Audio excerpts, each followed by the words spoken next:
Ho ho, people are gonna be mad about this one. Hi everyone, welcome back to my channel. For those of you who have been here, you know that I am quite the hater. I've bashed like 3 ships in this series so far. I've made it very clear that I'm not a big fan of any of the canon ships in this show. And to be fair, part of the reason for that may be just because I'm not a huge shipper in general. So I may not be a big shipper, but I'm able to recognize when a ship is like fine, but it's just not for me, and when a ship is genuinely disturbing and makes me uncomfortable. So before we get into this video, trigger warning, I'm going to be bashing 3 of the most popular ships in the Helluverse, and I already know this video is going to make a lot of people mad, so let me just say, all of this is my opinion. I'm not saying if you like these ships you're a horrible person or anything. Let's respect each other's opinions, please. First, we're going to start with the ships that are canon, or were confirmed to be canon in the future, and then I'm going to cover some of the most popular fan ships. So I guess it would only be natural to start with Moxy and Millie, because they are the first couple we are introduced to. And honestly, like, I don't love this ship, but I mean, I think it's fine. I thought that they were really cute together in the start. It was nice to see how wholesome their relationship was despite them being in hell. But after a while, I kind of just stopped caring about this pair. Like, don't get me wrong, alongside Shaggy, they're probably the most healthy canon ship in this universe, and there's really nothing necessarily wrong with their relationship. It's honestly just the writing, mainly Millie's writing, because she isn't really a character. She doesn't seem to have any defining traits outside of being Moxy's wife. And Moxy is kind of a messy character himself, because I love the character development that he got in Truth Seekers, but then after that, the show basically just reverted him back to the way he used to be. The writing for this couple definitely went downhill in season 2, but again, it's not like a bad or toxic pair or anything. And I honestly just don't really feel that strongly towards this ship. So overall, I don't really have much to say about these two. I definitely think that this pair has potential to be like they were in early Hell of a Boss. And like I said, their relationship is pretty healthy, so overall the ship isn't anything crazy, but I like it for what it is. Oh boy, here we go. So I've already made my opinion on this ship really clear, but for anybody who is new, in my personal opinion, this ship is incredibly toxic and unhealthy. These two are both idiots who keep making the same mistakes over and over again. Blitz's problem is self-hatred. He thinks that no one could genuinely love him, and that's why he pushes everyone away. And I don't fucking blame him for feeling that way, because all Stolas talks about is sex. And I've seen some people say, oh, Blitz is so mean for taking advantage of Stolas' feelings like that and actually making Stolas believe that Blitz actually loved him. Okay, the taking advantage part I can semi-understand because he only had sex with Stolas to get the grimoire, but at the same time, who the fuck initiated it?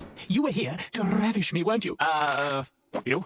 Stolas was the one who opened his mouth like, well, you must have came here to have sex, right? And Blitz is clearly very confused and grossed out in the beginning. That's when Blitz realizes, okay, this guy is flirting with me, I'll flirt back. Yeah, Blitz did use this to his advantage, and him doing this wasn't a nice thing, but Blitz is still a fucking saint compared to Stolas, and I will stand on that hill until I die. Now, let's take a look at Stolas. For one, I've ranted about this scene several times already, but I'm going to do it again because this scene just pisses me off so goddamn much.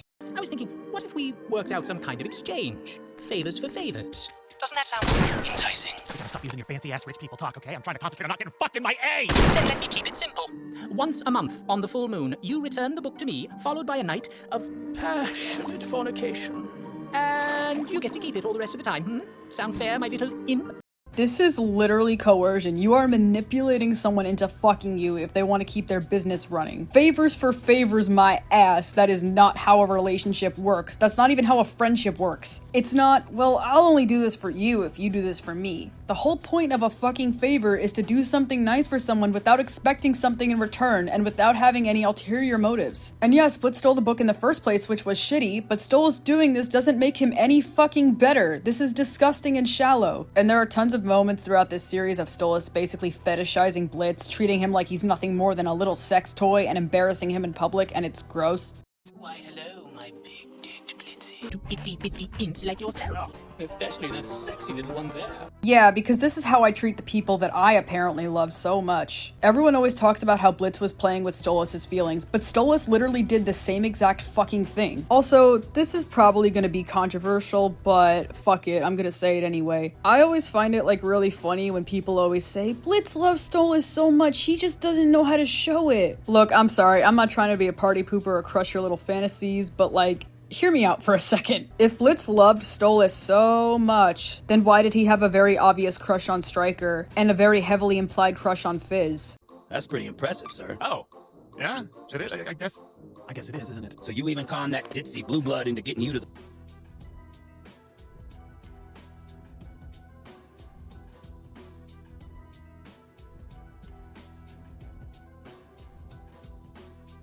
And also, if Stolas was just so in love with Blitz, why would he French kiss this other dude? So yeah, I don't care what reasons you have, in my opinion these two are so fucking toxic, I cannot believe that people want them to be together. I can't believe that this ship will one day be canon. I'm not saying that every relationship has to be perfect and that as soon as you argue it's automatically over, but in my opinion this relationship is just so damn torn that you just can't mend it at this point.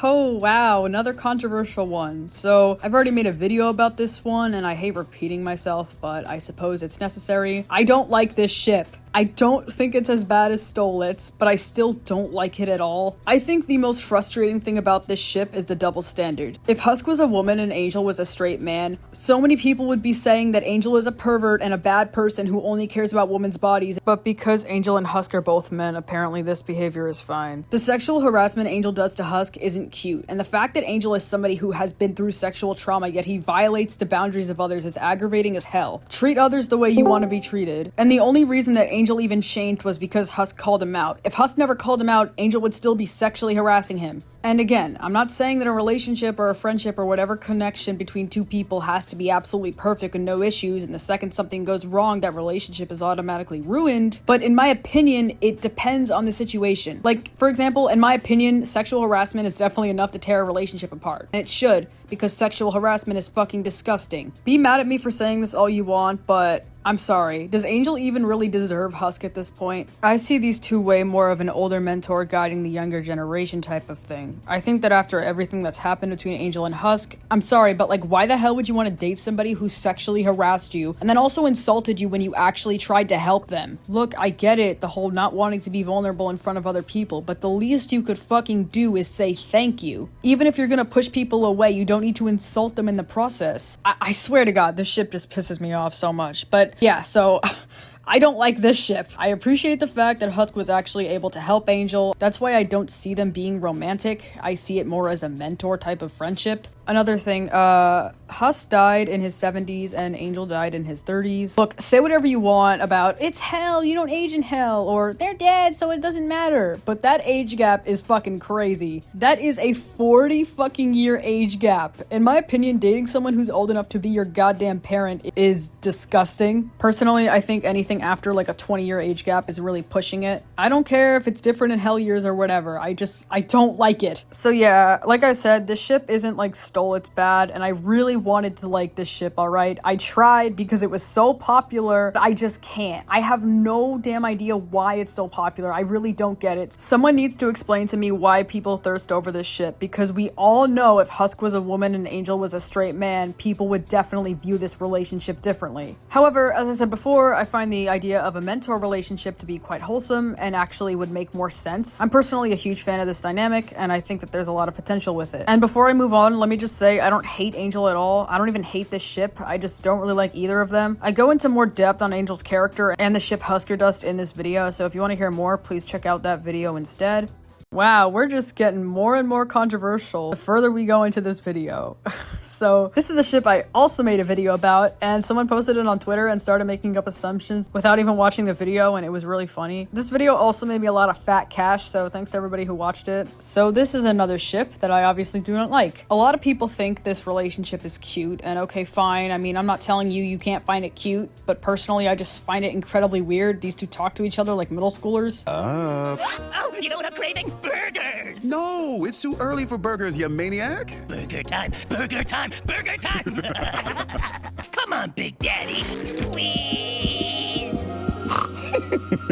Well, you know I can't say no to a face that cute. Mm-hmm, that's why I use it. Just try to stay out of trouble, Fizzy Frog. Literally no adults interact like this. There's a difference between teasing your partner and doing this shit. And the way Ozzy talks to Fizz just seems very degrading as well. He talks to Fizz as if Fizz is so small and tiny and weak and he can't go anywhere without protection. Also, notice the tone of voice he uses. It's almost like cooing. It reminds me a lot of the voice that Stolas sometimes uses when he's talking to Blitz.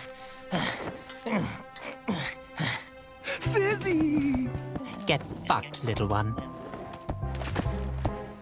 You ain't never leaving the palace without protection again. And personally, if someone spoke to me this way, I would feel incredibly fantilized and feel like this person is belittling me. Like, this definitely gives, oh, look at you, my precious little baby. You can't leave without protection. You need someone to hold your hand wherever you go. Like, fuck off. It's not what Ozzy does, it's what he says and how he says it. If Ozzy had just said, I'm really glad you're okay. If you ever feel unsafe going out, you can always ask me to go with you whenever you want to leave the palace, in a normal voice that doesn't sound so condescending, then it would be fine. But no, he has to talk to Fizz as if he's a child and can't stand up for himself. This relationship just doesn't seem like these two see each other as equals. Ozzy just wants someone to cuddle and Fizz just wants to be coddled, which like maybe would be fine if Ozzy didn't treat Fizz like a child while doing this. It's pretty funny how people who didn't even watch my video on these two were saying, Galaxy is just jealous because he wants a relationship like Fizz and Ozzy have.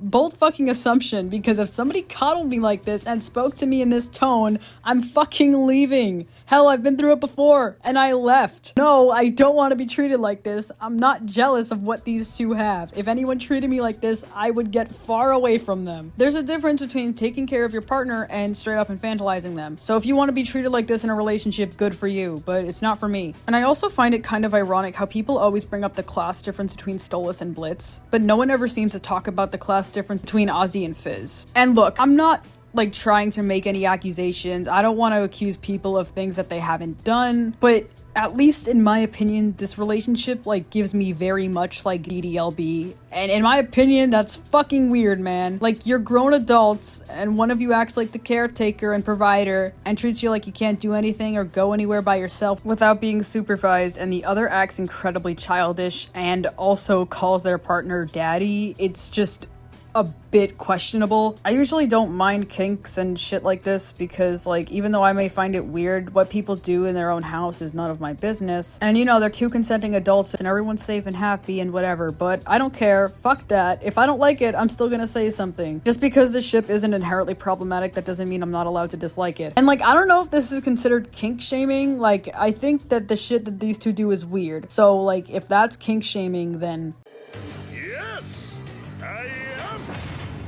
but despite all that, like, I don't think this ship is, like, toxic. I just think it's fetishy and weird. It's not toxic like Stolitz, so it's fine, I guess. Like, this ship personally makes me very uncomfortable, but if you like it, then more power to you. So this is a bit of an interesting one. Unpopular opinion, but I actually don't dislike this ship. Some people in my Discord were saying that Charlie disregards Vaggy's feelings and drags her into whatever she wants, and I can kind of see how it may be interpreted this way, but I don't think it's intentionally. Charlie just seems very overly passionate and Vaggy is just very supportive. And she definitely doesn't seem pressured into helping Charlie at all, as she does it of her own free will plenty of times. Also, she literally has a whole fucking song about wanting to make Charlie's dreams come true. And I've seen other people saying that Vaggy doesn't have a personality outside of being Charlie's girlfriend, and this is something that I actually don't agree with at all. I agree with the argument that Millie doesn't have a character outside of being Moxy's wife, because she literally doesn't, but I don't agree with the argument that states Vaggy is the same. Because Vaggy actually has a story, we know her past, we know her motivations, we know her internal conflicts in the show. She may be reserved, but she has a personality beneath that surface. She's not just a edgy, bad, mysterious, cool girl stereotype. She has plenty of moments where she does smile and expresses her emotions. So I think Vaggy is a pretty well-written character in this regard, but that is just my personal opinion. And I actually really did like the way their conflict was handled when Charlie discovered Vaggy was an angel. I thought seeing them make up was very well written and also satisfying because it didn't seem nearly as rushed as Angel and Husk making up. For one, Vaggy actually fucking apologizes, unlike Angel, and their conflict isn't solved in just one episode. Vaggy meets with Carmela. Charlie talks to Rosie about how she feels. So this conflict has a lot of depth, and I think it was well thought out, but that is just my personal opinion. Another thing I really like about this ship, as far as I'm aware, these two are like never sexual with each other. Look, this may just be a personal thing because I'm asexual, but whenever I hear a character just consistently make sex jokes with their partner, it just makes me really uncomfortable. And again, like, I'm not saying you can't talk about sex. I'm not saying, oh, just because I'm asexual, people aren't allowed to have it, or else they're just horny perverts or anything like that. Honestly, I guess I'm just more appreciative towards relationships that show more genuine and emotional attachment and not just you know, sex. Another thing I really like about this ship is the fact that it's not fetishized. Like, in my opinion, it's not stereotypical at all. I think it's pretty cute for what it is. Overall, I think the ship is pretty neat, and it's probably my favorite canon ship in the show, which like isn't saying much because like I said, I'm not really like a huge fan of any of the ships, but still, you know, it's something. I'm sorry, I originally meant to talk about this ship earlier in the video and save like the more significant ones for later, but I literally forgot to talk about these two, which already says a lot that like I forgot about this ship. They literally only interact for like one episode, and their relationship isn't really developed on at all. Like, as characters, I think B and Vortex are decent. I think B is fun and kind, and Vortex is really chill and sweet. But these two characters just don't show up enough, and I feel like they don't have enough moments together to really say whether this is a good ship or not. So now that we finally finished talking about the canon ships, I'm now going to be talking about two of the most popular fanon ships.